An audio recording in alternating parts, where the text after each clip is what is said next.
आप उसको कहते हैं इंडिया ने मेल जनरेट की और मेल जनरेट करने की जरूरत थी। ये मटेरियल प्रेस कॉन्फ्रेंस के नहीं है। उसमें प्रोटॉन मेल कह के कि उसके आईपीएस एड्रेस तक नहीं पहुंचा जा सकता, ये नहीं हो सकता, सारा कुछ करके एक नाम चूंकि आपने आज तक अदालत में कोई जस्टिफाई तो किया नहीं। क्योंकि कल तक हमारे वजीर इत्तलात फवाद चौधरी इंग्लिश टीम के पाकिस्तान ना आने और न्यूजीलैंड की टीम के वापस जाने को एब्सोल्युटली नॉट की वजह बता रहे थे, लेकिन आज की प्रेस कॉन्फ्रेंस में क्रिकेट टीम्स के इस रवैये के पीछे भारतीय कारस्तानी की कहानियां सुनाई जा रही हैं। ये इंदिया दिया जा रहा है हमें। बैनुल अक़वामी मीडिया में हमारे ये दोनों मौक़िफ़ रिकॉर्ड पर चले गए हैं, जिससे शायद पाकिस्तान का मौक़िफ़ कमज़ोर हुआ है। इतना बड़ा आपका डिजास्टर है डिप्लोमेटिक, उस पर कोई बात नहीं कर रहा, उन्होंने रुख ही बदल दिए हैं। हमारे यहाँ पे कुछ भी हो जाए भारत ने किया है। हेलो फ्रेंड्स, जय हिंद। हिंदुस्तान स्पेशल में स्वागत। पाकिस्तान अपनी नाकामियों का मलबा भारत पर डालने की कोशिश कर रहा है, लेकिन पाकिस्तान के इस झूठे प्रोपेगेंडे का पाकिस्तानी मीडिया ने खुद ही पर्दाफाश करके रख दिया है। कल Pakistani science and information minister Fawad Chaudhry ने एक प्रेस कॉन्फ्रेंस करके सारा दोष भारत पर मढ़ने की कोशिश की, लेकिन पाकिस्तानी मीडिया ने इसे डिप्लोमेसी फेलियर बताकर पाकिस्तानी सरकार को कटघरे में खड़ा कर दिया। पाकिस्तानी मीडिया ये बता रहा है कि एक दिन पाकिस्तानी सरकार कुछ कहती है और अगले दिन कुछ और। एक दिन वह अमेरिका को दोषी ठहराती है और दूसरे दिन भारत को। इससे साफ जाहिर है कि हमारी डिप्लोमेसी फेलियर की वजह से ही न्यूजीलैंड और इंग्लैंड हमें लात मारकर चले गए। हमें हर नाकामी के लिए भारत को दोष देना बंद करना होगा। आज की वीडियो में पाकिस्तानी मीडिया ने और क्या कहा। So friends, let's start this very interesting video. Thank you so much. मसला सारा ये है कि हमारे यहाँ बड़ा अजीबोगरीब सा मामला है हमारे वज़रा का कि फौरी तौर पे बगैर तहकीक के फ़ौरन वो आ जाते हैं और उसके बाद चार चीज़ें लेके सामने आ जाते हैं। फॉर एग्जांपल कल इन्होंने कहा था कि हमने चूंकि कहा है कि अपना एब्सोल्युटली नॉट, तो हम उसकी कीमत चुका रहे हैं। अगर एब्सोल्युटली नॉट कहा है तो फिर ये सारे का सारा चक्कर चलाने की जरूरत ही क्या थी। अमेरिका वहां से फोन करता न्यूजीलैंड को वापस बुलाओ भाई, और बुला लेता। तो फिर ये अभिनंदन की मेल और फलाने की मेल और इसकी मेल में ये करने की क्या जरूरत थी। अब मसला सारा ये है कि तहरीक इंसाफ की जो हुकूमत है इसके अंदर अपने भी कुछ स्कोर सेटल करना चाह रही है। तहरीक के जो है अपना तालिबान पाकिस्तान, वो तो चलो आपने उनके खिलाफ जंग लड़ी, सब कुछ लड़ी। अब उसमें प्रोटॉन मेल कह के कि उसके आईपीएस एड्रेस तक नहीं पहुंचा जा सकता, ये नहीं हो सकता, सारा कुछ करके एक नाम चूंकि आपने आज तक अदालत में कोई जस्टिफाई तो किया नहीं, और ये इसका पेश करने की क्या जरूरत थी। देखे ना, इसका आप फिर कह भी रहे हैं कि ये इसका ढूंढा नहीं जा सकता। मुझे लगता ये है कि फवाद चौधरी साहब ने बाकी चीजों के साथ अपने स्कोर सेटल करने की कोशिश की है। निकलो इस चीज से। पाकिस्तान में इंडिया और ये सब जिस तरह के स्टेटमेंट्स आ रहे हैं, जैसे आपने भी कहा कि बगैर तहकीक के चीज़ों के हम पहले स्टेटमेंट्स दे देते हैं, फिर बाद में एक जॉइंट प्रेसर्स करते हैं, उनके अंदर तहकीकात में जो चीज़ें लाते हैं वो कुछ और होती हैं।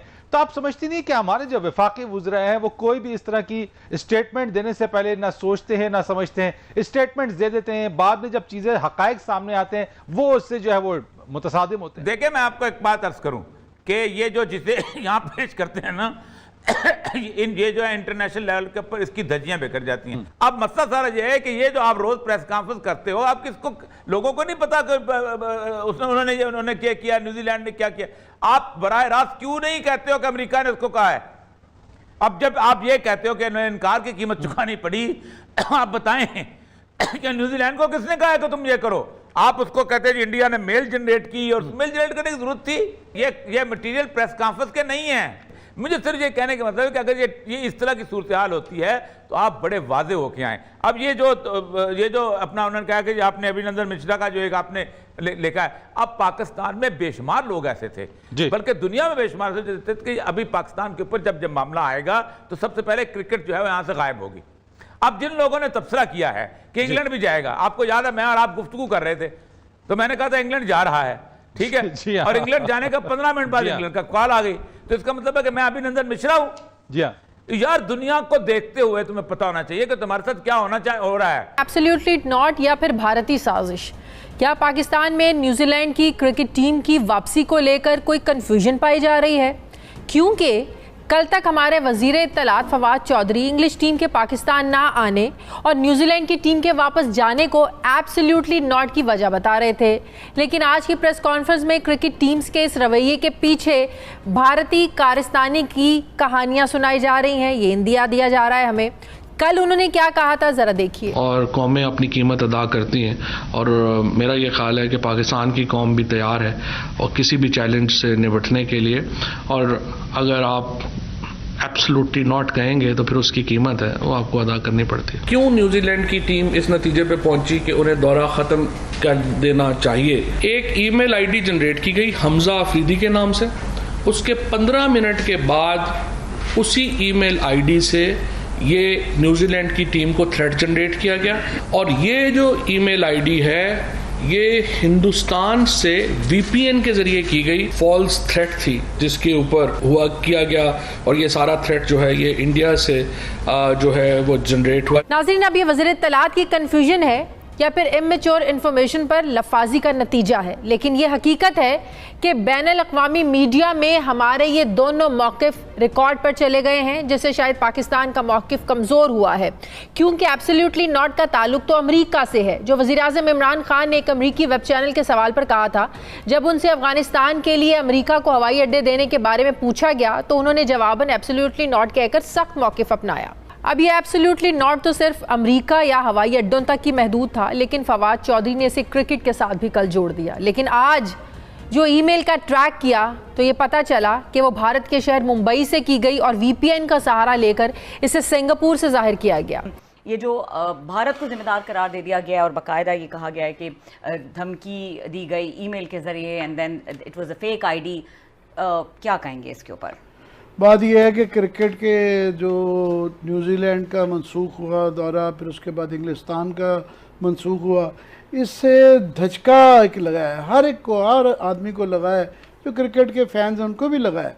साथ में ये एक हमारे लिए बहुत बड़ा सिफारती धचका है कि इंटरनेशनली जो हमारी एक साख है उसको धचका लगा है। और ये आगे जो कहा जा रहा है कि जी इस बात का भी इम्कान है कि ऑस्ट्रेलिया भी शायद ना आए, तो ये एक धचका तो है। वो कहते हैं पल्ले नहीं धेला तो कर दे फिर मेला मेला, कि खड़े हो जाएं, सारा डट जाएं, डिफ्यूज कर देते। नहीं वो मैं समझदा आमिर साहब से समझदार, डरते डरते सोचते करते मुझे समझ आप जैसे समझदार आदमी, आपसे बेहतर कोई इंटरनेशनल अफेयर समझता है, इतना बड़ा आपका डिजास्टर है डिप्लोमेटिक, उस पर कोई बात नहीं कर रहा। उन्होंने रुख ही बदल दिए हैं, पूरी कौम को उन्होंने किसी ट्रक की बत्ती के पीछे लगा है। भारत को भी हमने खींच लिया है, हमने इधर उधर भी कर लिया है, क्योंकि भारत के नाम पर बिकता है पाकिस्तान। हमारे यहाँ पे कुछ भी हो जाए भारत ने किया है।